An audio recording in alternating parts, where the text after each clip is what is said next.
pledge allegiance to the flag of the United States of America and to the republic for which it stands, one nation, under God, indivisible, with liberty and justice for all.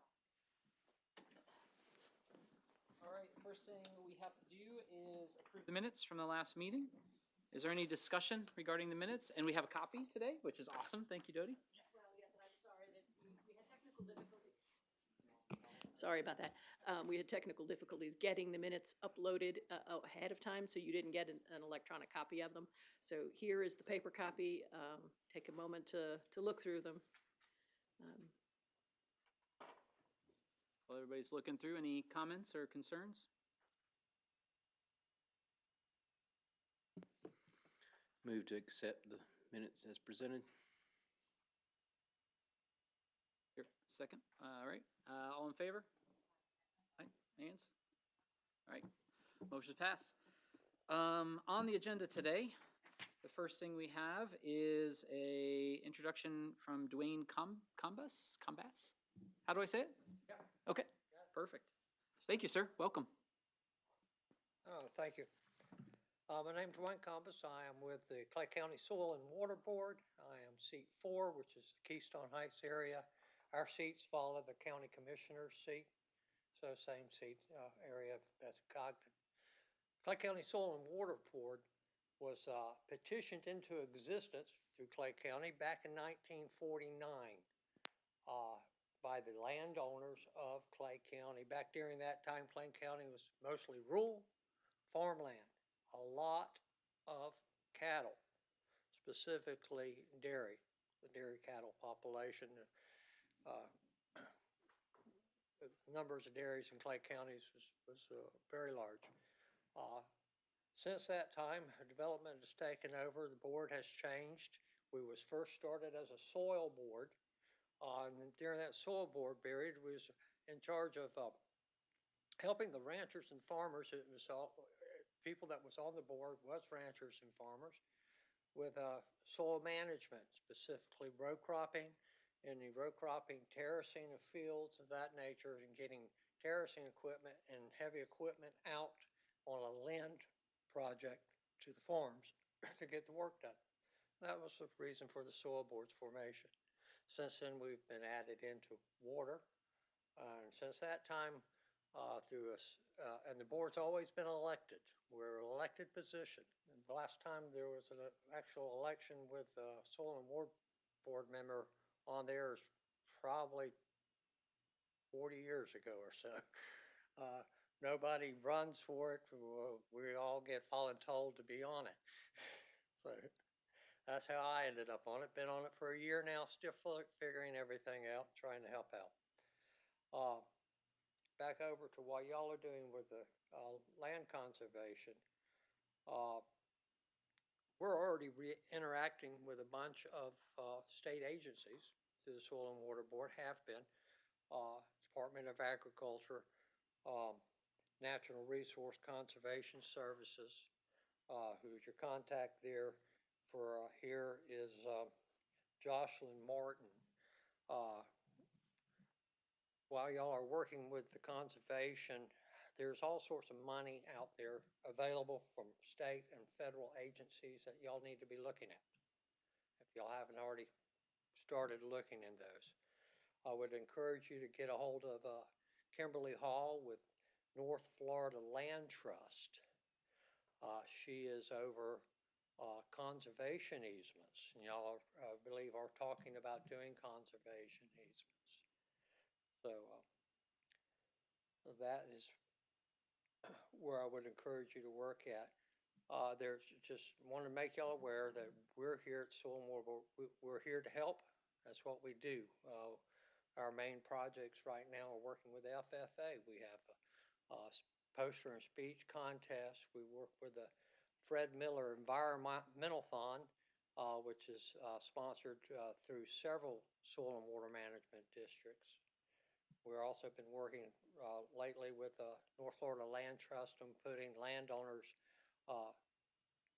informal information sessions together to get landowners interested in information on what the federal government has to offer through the Department of Agriculture.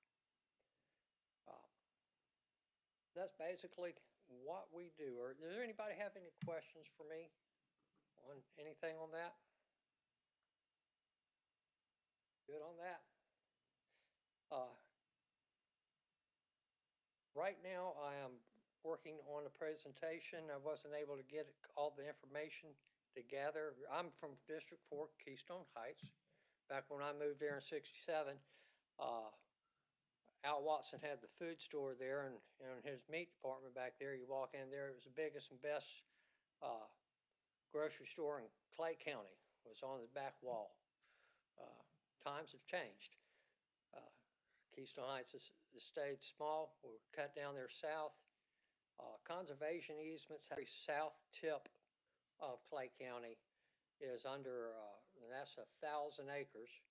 A little over 1,000 acres is going into conservation easements. To the north of Keystone, we have several large tracts all the way up to 16 that's already in conservation easements. It's a way to secure some property, and there's money available for that. I encourage y'all to use that. Got Beltmore Forest, Jennings State Forest. So Clay County has already got a lot of conservation property out there.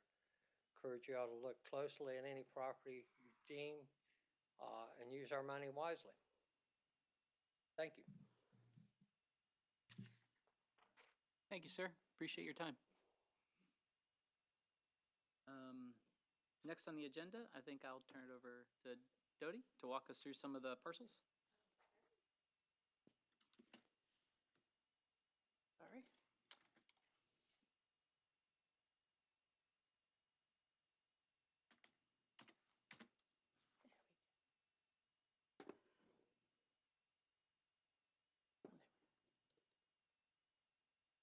All right.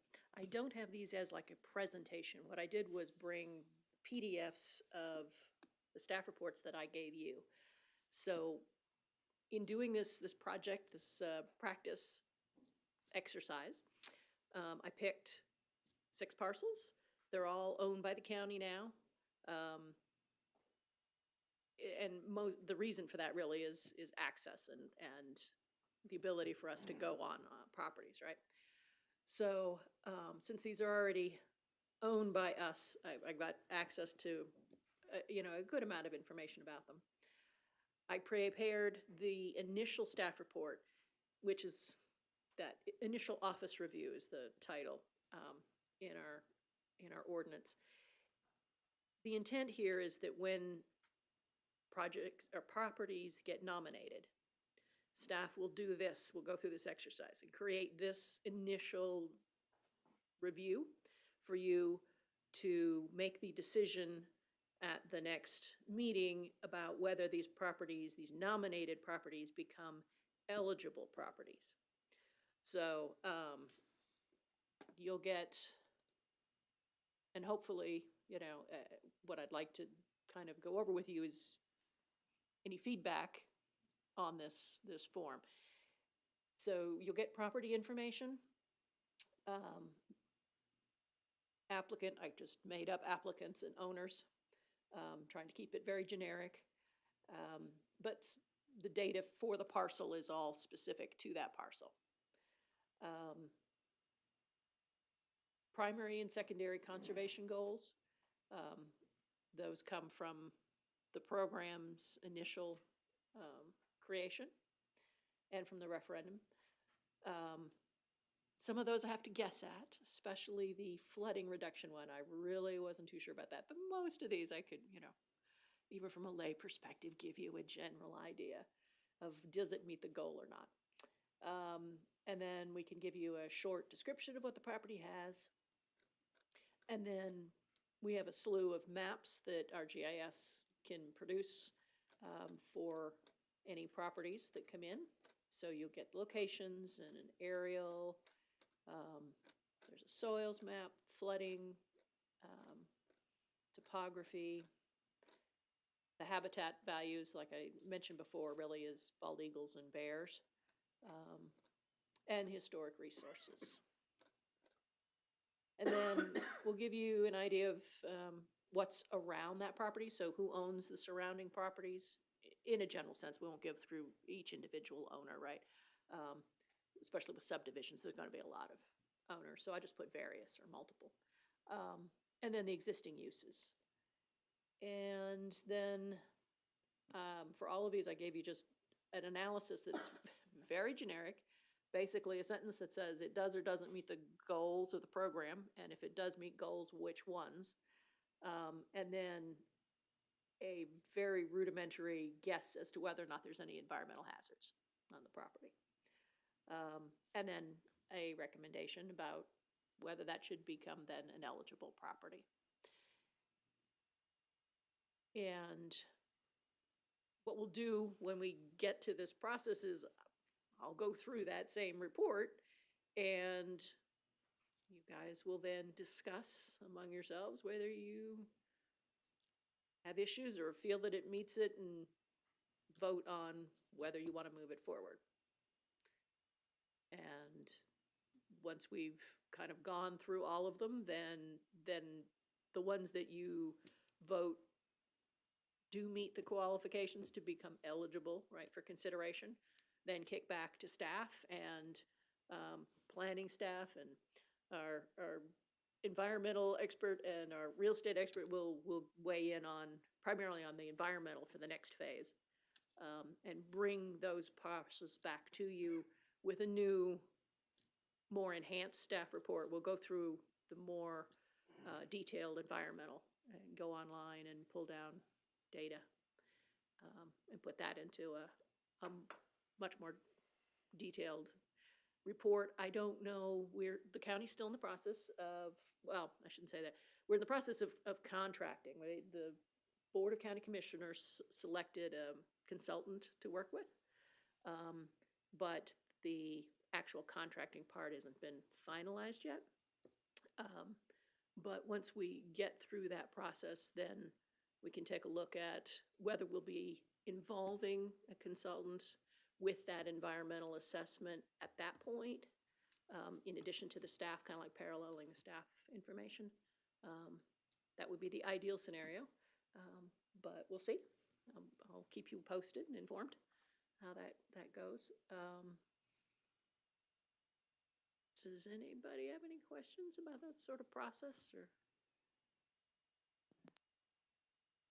Not a question about the process, not yet anyway, but I don't know what, on the very first page there, Yes? located within a moderate/high location on the conservation values heat map, and then it says no or yes. I don't know what that means. Okay. In the blueprint for success that North Florida Land Trust did for us, right, that we, I won't say adopted, but we received, there is a map, a heat map, and it outlines kind of in the general sense the areas that have the highest conservation value for these conservation goals in the county. And so this is my estimate. I'm looking at the map and seeing, it doesn't zoom into the best detailed level, but you know, so it's a close approximation of where that parcel is. And is it in the orange area, the red area, or is it over in the blue-green, which is the lesser value?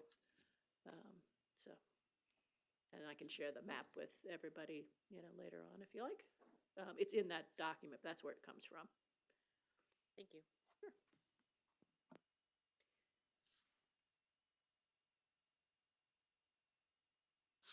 The initial sort of decisions we made off, I guess, line 10, the primary conservation goals and the secondary conservation goals, as sort of to move them forward.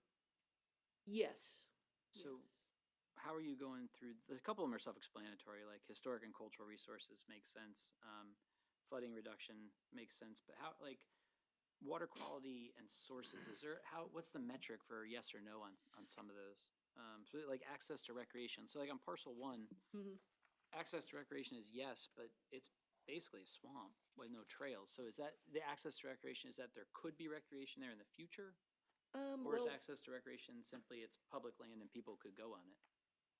no, in the case of number one, that was Roseberry, so that literally is access to, well, it's the school's recreation, but Oh, I okay. believe technically it's designated as a park now, Okay, so it is recreation on its own, but really it's utilized more for parking for the ball fields that are on the school board site right next to it. okay.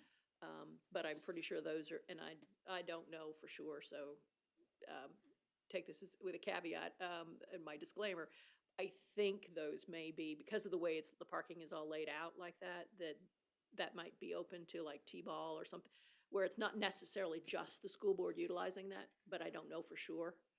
Gotcha. That was, so something, maybe like a couple, tiny sentence about why would be kind of helpful on the Okay. yes or the no's. Okay. I don't know, that was just something I wanting a little more information on. And maybe in a real parcel, the property description would be a little, cover that. I don't know. Hopefully, yeah. In this grouping of maps, we don't have water. It's not a topic, right? So water quality says, I know kind of sort of where we have some watershed areas, but in this case, I don't know that the water, because it's back from the creek quite a ways.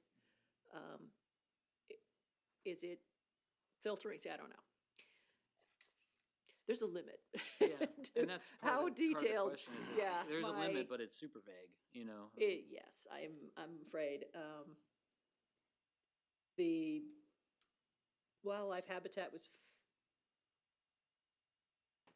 fairly,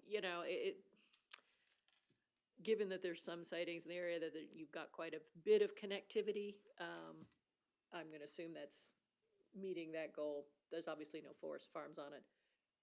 There wasn't anything identified on the map, historic and cultural there.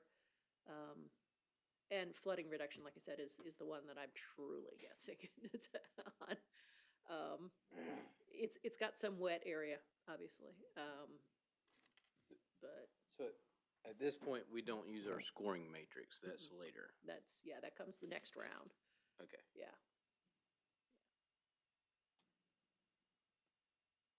For the next round, staff will kind of basically be doing that. Well, that additional information will be us going through the scoring and kind of give you the staff version and/or consultant version. And then you go from there and do your own.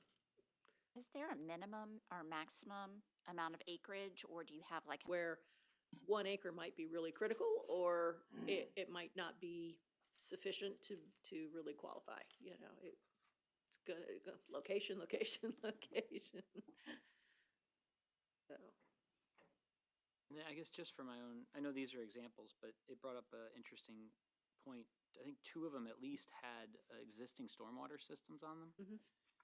Is that something the county would buy, property with existing stormwater requirements? That takes on a lot of onus of management that, right, yeah, no, I mean, Okay. because I was limited to dealing with publicly owned property that had more pristine it is, or the more isolated it is, and therefore the more likely you would want to review it and consider it for the program, the less likely I can use it because I can't get you there. understood. So,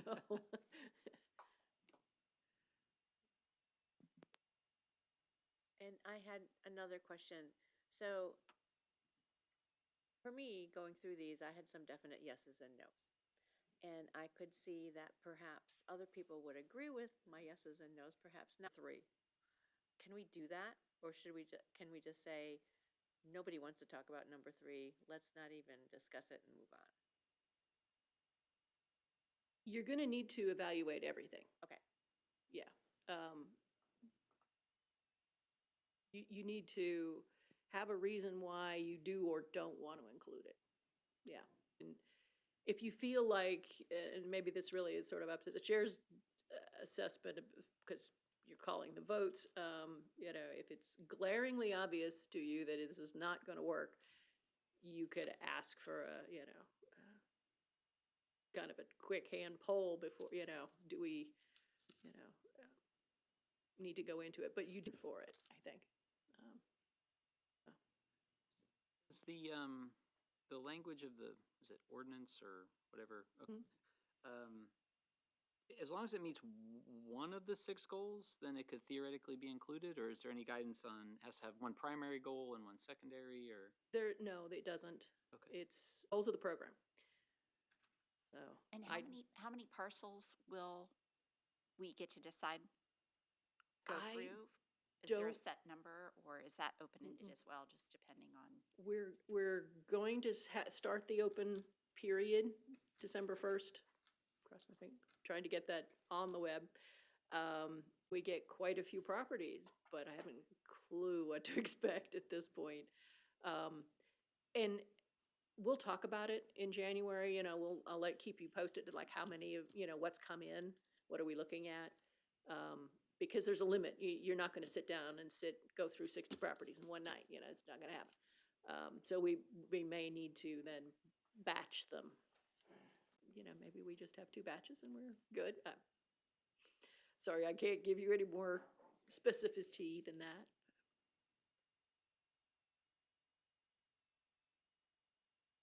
I kind of got a question for the group.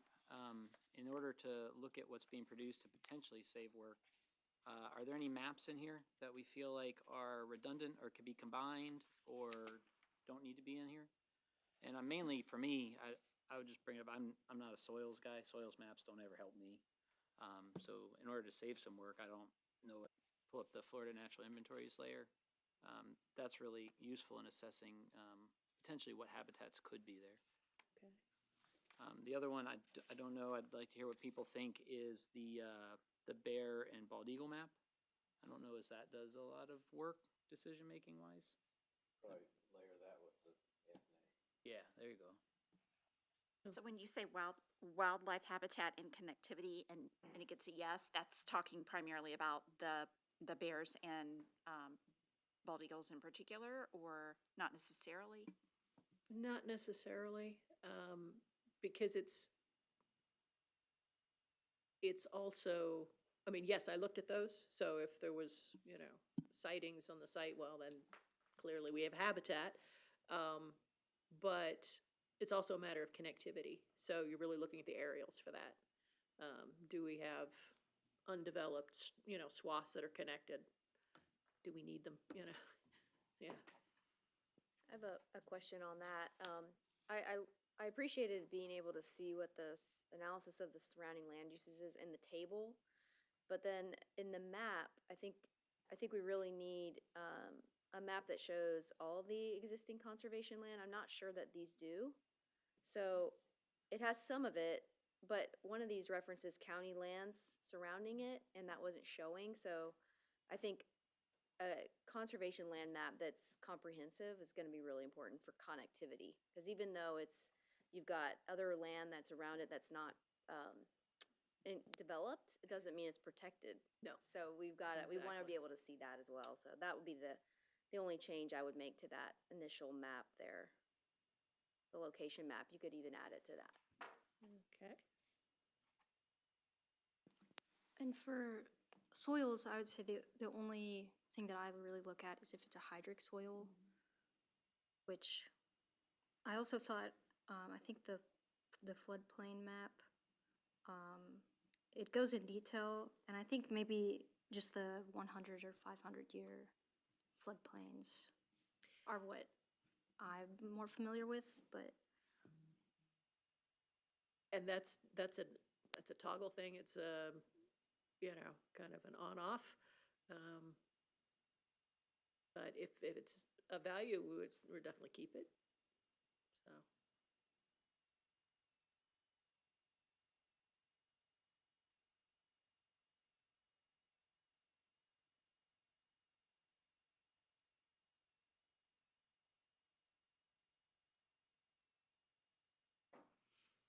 So add in a FNA map and a conservation land designated map.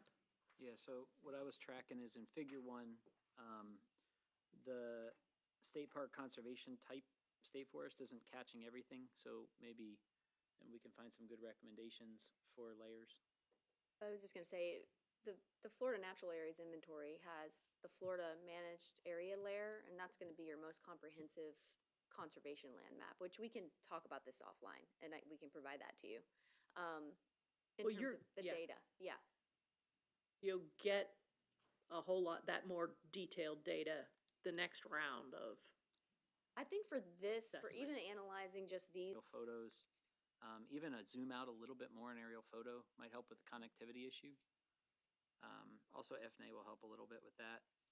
Potentially combining flood and soil map together, I think might help April.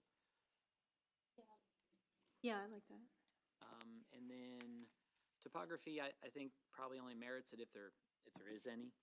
You know, if it alters 5 feet over the whole site, it's probably not gonna help. We just kind of save you putting together a giant packet for everyone. Did I get everybody's comments?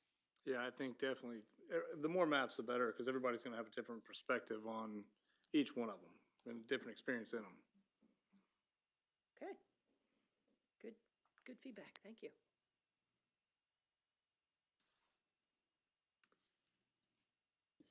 You think it'll be common for people who to They're do the that? best people to, Yeah. you know, advise us as to what's on the property and how it's been used over time, and Would that happen here or in the next step? If they, or both, would they have the opportunity to do, I guess they can public comment whenever they want, right? yeah, absolutely, yeah, Okay. yeah.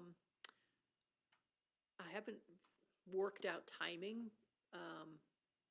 Hopefully, yes, we need a way, a system for when an app parcel is applied for that is not initiated by the owner.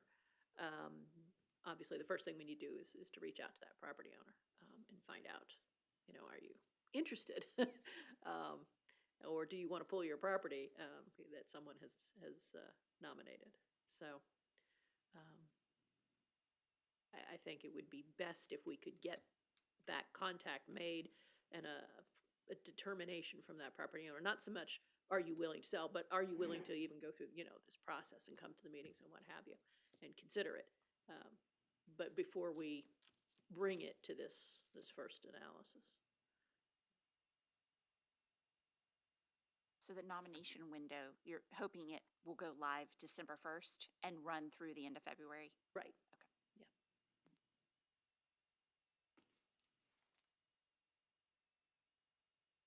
Do we have a plan? So I just thought of this, you know, because there's a lot of parcels for sale with the real estate professionals out there. Is there a game plan for them trying to push, essentially trying another avenue to sell their properties they haven't listed? Or are we gonna let them kind of nominate them in the same world? Just a thought, because I'm like, there's a lot of parcels that are, you know, 2, 5, 10 acre parcels everywhere. And we'd be bombarded with every one of them, is my gut's telling me. We're going to be providing information on the website with the application form that says, this is the properties in general that we're looking for, these, you know, environmentally sensitive, you know, does it meet these goals, right? And these are our goals, and does your property kind of fit? And we're gonna post the matrix, the scoring matrix, so that people can assess that for themselves to a certain extent, right? So hopefully that information will lead to serious applicants, you know, that are nominating properties that meet those goals, right, for the program. But that doesn't mean we won't get, you know, properties that don't meet the goals, so.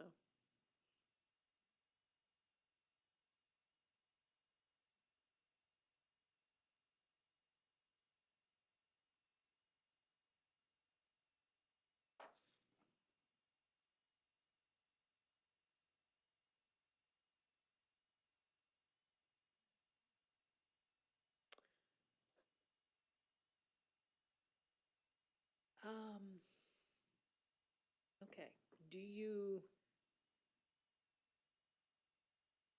want to walk through this process further for these other parcels? Do you want to address any part of that?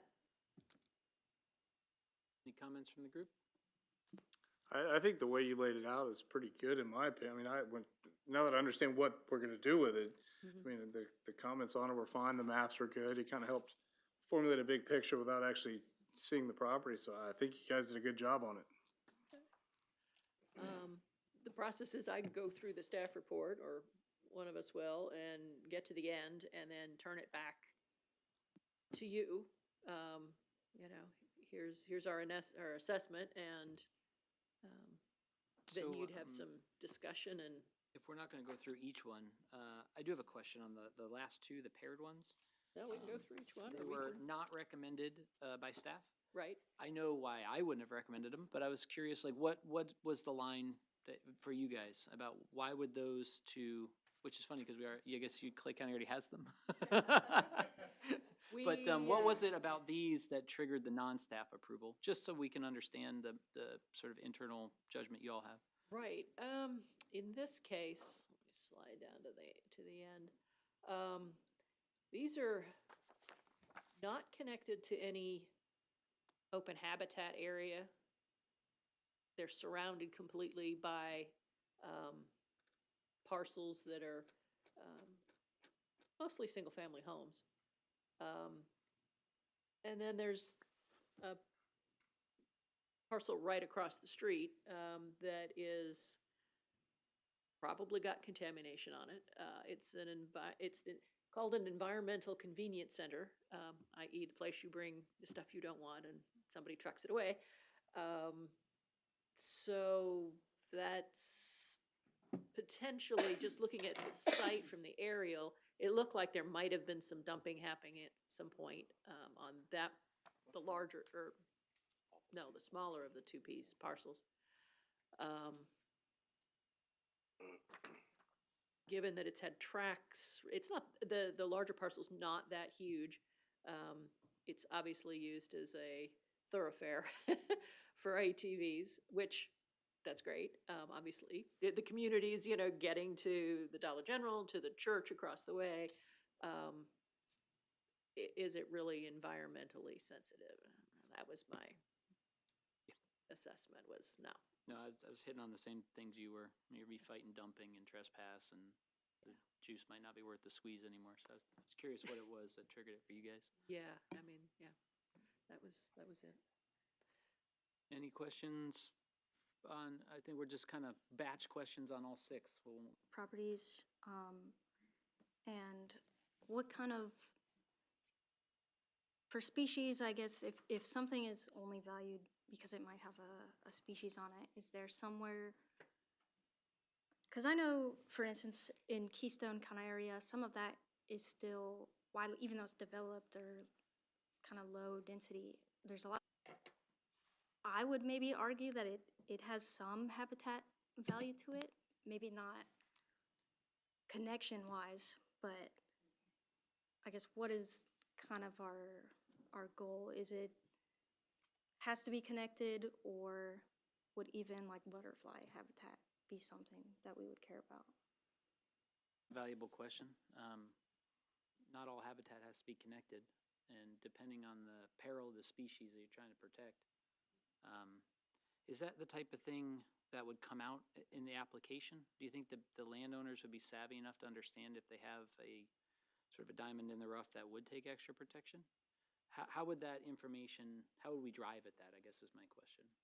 On site 5, the 10-acre one, the ground disturbance alone on that aerial is a lot. So if there is anything delicate in there, it's probably been rode over and tore up.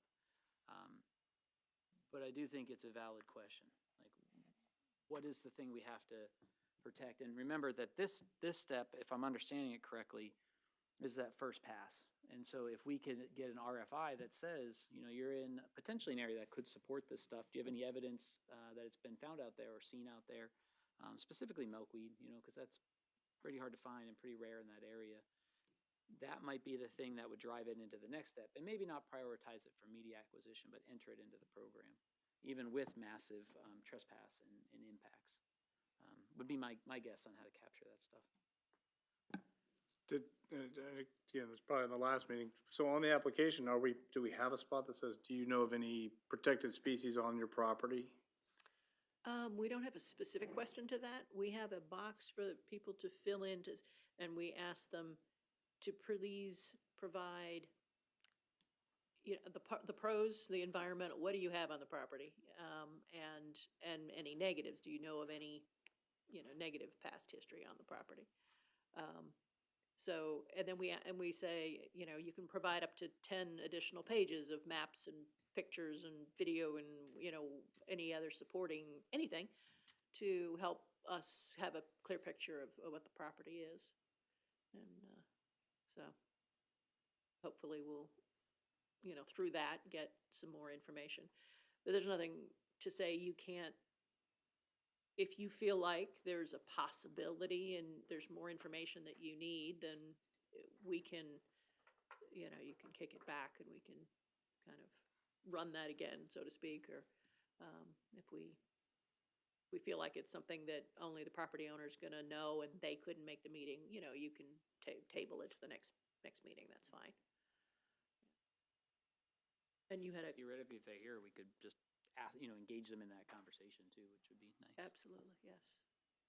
You had a question over here about what's milkweed.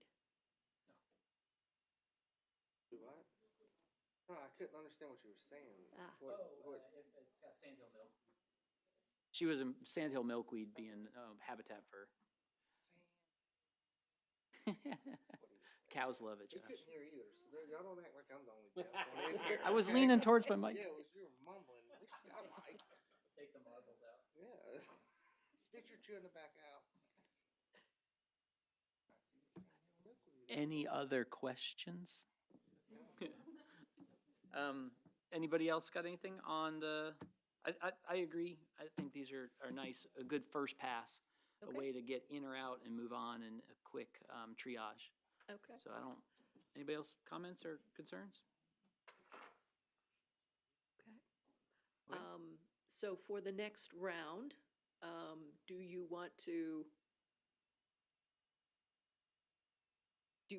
assume that all of these have passed? Do you want to eliminate some? What do you want me to bring back to you as far as, like, what's your vote on these practice parcels? So I'll throw some out and then we'll discuss. I think that 5 that was not staff recommended. I think the general consensus is that's kind of agreed and we don't really need to bog down in that one. I do think the larger, the Moccasin Slough one, right, or the one up there on the bridge, which one was that one? The Yeah, big that's parcel. Moccasin. Parcel 3 is a good one because it's got a whole bunch of things to grade and look at. So for sure, I don't know how much you want to bring back to us, how much work that is, but I think at least 2 or 3 of those to include the big one would be helpful for me. Comments from anybody else?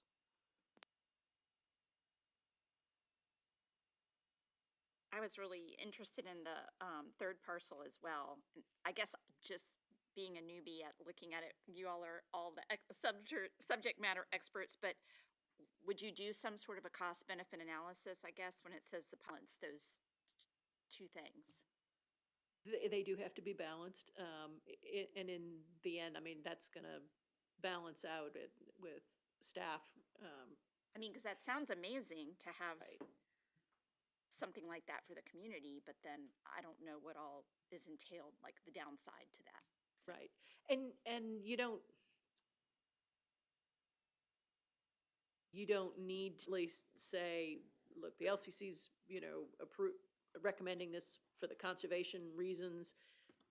You know, staff's looked at the purchase of it, and it, you know, it's gonna run like this kind of figure, and, you know, there's the potential to do this with it, and that's gonna cost, you know, in this ballpark. So, yeah, staff will kind of, it's gonna fall more on Caleb, to assess some of that, and. Can you, I'm sorry, but, Well, that's a project question, so that could be, that's gonna be based on funding and all kinds of things down the road, so it could be something that, you know, you're hot and excited about it, and then it could be 5 years down the road or 2 years down the road, depending on the county's budget and competing requirements and stuff like that, but if it's a really good piece, and it's got the potential for good things, and you'd want to conserve it, and then it would be up to us for the stewardship and the management to do those kind of projects down now, where there's ideas of things that we want to do, but the money's not there right now, but we may get appropriations later, we could get grants later, and then that thing could quickly move on and actually take place. So, Soil and water. maybe so. So how about I'll throw out, to give Dodie an answer, I think 3 is more than enough to practice with. My recommendation for 3 would be primarily number 3. I think number 4 is also a really interesting one because it takes in the potential contamination issue to the north of it with the landfill. So it might be interesting to see how that grades out and to grade. I think, however, 2 is slightly more interesting because it does have a giant stormwater thing on it. Site 1, I think, is a pretty simple lowland area. So that would be my recommendation, as things that would give us different things to rank and look at in the matrix. So I'll open that up to discussion, but my recommendation would be 3, 4, 2. Anybody comment? I think that sounds like plenty, and they're good properties. Okay, then we will consider those voted on and See if we have to have a deemed motion for it. eligible. And staff will then take them to the next round of assessment, and bring you back, December, a next report. And then hopefully January, after that round of voting, we'll arrange a site visit so we can go through that exercise and get our feet wet, and then we'll go from there. Can we share the link to the nomination window once it's open? Oh, sure. Okay. Absolutely, yes. Yeah. They'll be on probably be on the main page, but I will let you know exactly where it is and send it to everybody. Okay. Before we move off of this agenda item, just alibis for anybody? Any last comments or concerns on our action items? Dodie, I appreciate the work that went into it. Sure. I think it is really helpful for, at least me, I don't speak for everybody, but it's real helpful to start to vision the product we'll have to use. So thank you for the time y'all put into it. Yeah, no, it's a learning exercise on all our parts, so, yeah. Anything on this topic? Okay, then we'll move on to information-only items. And Dodie, you had 2 things. I do have a couple little things. One is talking about doing a site visit in January. One of my coworkers turned to me today and said, "We're going to do a site visit, like when the meeting is, like we're going to the park in the dark." And I thought, "Ooh, that's not helpful." So, given that, most of us work, what's your tolerance for a Saturday morning kind of thing, unless you all want to take off from work? If the weekends, I have travel volleyball, so if it's good, I can work it out, but I'm good for weekdays too, so either way works for me. Okay, well, it's preference. What if we just all visit the site on our own? Since they're county sites. Will there be kind of a briefing given at the site? Would that be the benefit of us all going together? I was just thinking sunshine, having us all together somewhere. You can do the sunshine as long as you don't stand around and talk about it with each Right. other. For the practice exercise, because these are public places and they have parking, right? They could be done independently. You could do that. But going forward, these are gonna be privately owned properties. You're gonna have to go together, because we're not gonna be able to say, show up whenever you feel like it. So we kind of need to work out that process of all getting on the bus together, and you're gonna need to decide if you're gonna wanna do that. I mean, we did want to leave that to the very end so that we narrowed down the properties and we had the fewest, right, and take that last step right before you decide and to aid your decision-making about what you're gonna send to the board. I think it's kind of up to you for this practice idea, but we do need to have a plan and we don't have to make a final decision tonight or anything. We can kind of play it by ear a little bit, as we get closer to having a list of properties. If we think we're only gonna have, 5 on the first nomination pool, then we could just do 1-day visit, go to all of them and see it, together. If we're gonna have a lot, then we might have to think about doing that in, spread it out and do, a visit this month and another visit the next month, and so I couldn't come up with a better one than, because I just couldn't see everybody being free to take off from work, so that kind of limits us at this time of year. I mean, if it was later, then we could do it on a weeknight, and it may be later in, March or April, in which case, doing it on Tuesday night, it would be no big deal, because we would have daylight. So, and I'm sure that would be preferable than giving up your weekend time. So, we can make it work that way. If we did a visit to the private property, ostensibly the owner or the applicant would be present. Correct. So we could get a little bit of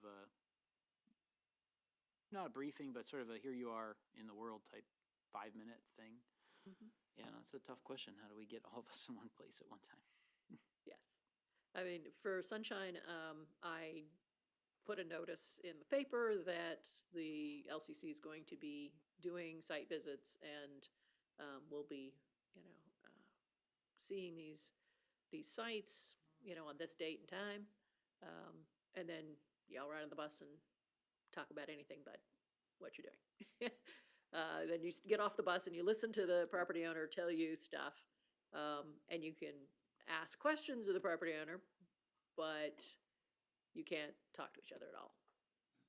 And then you can walk the site to your heart's content, and get back in the bus and talk about the weather. That's just the way it has to work, unfortunately. But a Tuesday evening might not work unless if I'm thinking, all right, we have a parcel in Keystone, and then we have another parcel, at the north part of Clay County and another parcel in the west part of Clay County, we're gonna run out of daylight. So we could maybe see 2 or 3, but this could take multiple site visits. Or you have to make a decision that you're not going to do site visits for all of your nominated properties. So if we can't talk anyway, I can't talk about what we're doing anyway.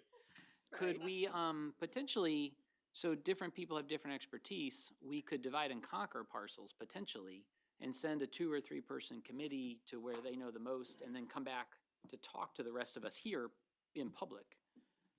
And maybe divide and conquer out that, because you're right, if we start looking at 6 properties around Clay County at 6 p.m. with the traffic, it'd be bad. So what we could do potentially is have little strike teams. So like if there's a leasee who has a cattle ranch, obviously, Josh could take 1 or 2 people and go get a better understanding of that property and then bring it back to us where we could discuss it in the group. Do you think that might be workable? Might speed it up a little and getting all of us to like 20 places. That seems hard for you specifically. Okay, well, something to chew on. Yeah. I'll talk about it with some other staff and see what the But we're gonna need 2 issues. buses. Exactly. Do we have issues with vehicles and or people, everybody, kind of carpooling, personal, I don't know. I'll have to take a fine Yeah, because look even on on, that. you're right though, on a Saturday, I'm thinking the same thing, like, you'd spend the whole day. That'd be a 8, 9 hour day if you got 10 properties. I mean, yeah, it'd be, especially if they're from Keystone to North Clay County. It could be could be a long day. I'm not opposed to it. I'm just thinking like out loud, like, that's gonna be your whole, Six schedule. yeah. Well, and then, once you said we couldn't talk about it anyway, it takes away the group dynamic immediately. So if the people go who are comfortable with those properties and come back to where we can talk about it, I think it saves everybody time. If it's a delicate habitat, maybe April goes, or if it's a real estate transaction, maybe Mark goes, who's more familiar, or like, something a little more tied to the backgrounds. I'd be more than happy to hear from people who saw it as opposed to go and see it myself, as long as we know who it is that took a look. So anyway, Okay, might be a workaround. absolutely. Okay. Keep that in mind. I'm sorry, and, Yes. I mean, we could take pictures while we're there and bring them back. Yes, and then send them to me, and I'll Yeah. circulate them and put them up overhead, and, yeah, absolutely. It's really one of the field trip reasons is to just make sure the application's on the up and up. Like, oh, this is a beautiful pristine property, and you get out there and you find a oil drum dump. And so, Yeah. I think it could be accomplished by 1 or 2 people for what we're trying to do, and then a good 5 or 6 good pictures. And it may be that, if we have a consultant that, we actually do engage that part of the contract with them, that's their livelihood. We could potentially have them do that. There'll be Are have the some expertise in the applicants- field as well. Are they submitting any pictures in their application or no? No. Oh, they can, absolutely. Yeah, hopefully they do. The more the better. I think that's a much better idea. Let the consultant do it, report back to us, and, I mean, land, unless it's something agriculture that's beyond my expertise, is, it's ultimately land, and let someone that does it every day tell us what it is. If, And, that- and then saves the whole county a whole lot of headaches in the long run. well, okay, we'll see. We'll see what transpires, so. Maybe try it first. Okay. I also want to ask you, we're going to get you official name tags, nameplates, and not the paper ones, but I would like everybody's verification that what's on them now is what you want them to say. Do we have your spelling right? Is this, want your nickname? Is it, what? Are we good with the way they are? Okay, all right. I just wanted to hear from everybody, make sure that I had them good. And told you about the nomination form. And then Tina said she's having trouble with her email, access to her email. Has everybody else tried? Okay, Y'all ready? Do we really have to have this one? I'm gonna be sending you all your agendas every month to that. I'll get it set up. Okay. Has anybody else tried and had an issue? I did, well, so I can get on the email through the computer, but trying to add it to my phone as another, There with you, I don't know. I didn't know if there's someone here that could help us do it. Well, that's kind of where I was headed. I know, she's reached out to the IT contact, and maybe he'll be able to resolve that issue before the next meeting. But I was thinking, that's why I was asking, does other people have issues? Do I need to ask him to come to the next meeting and kind of triage any of your connections, most of you feeling like, okay. Then do me a favor and check your email if you haven't, and make sure it's working, because I'll be sending your agenda, like I said, out to that for next month. And if you are having a problem, please email me and let me know and say, hey, I got issues. I can't get in. And we'll try to have one of the IT folks, you know, at the December meeting. So we don't want to let it to go on. Okay. And I think that was it, so. Okay. Thank you. We're going to open for public comment. Have If any anyone comments? has any? All right, then we will close for public comment. Okay. Any last minute items or business or requests from anybody? Okay, then we will adjourn. Thank you, Dodie. Thank you.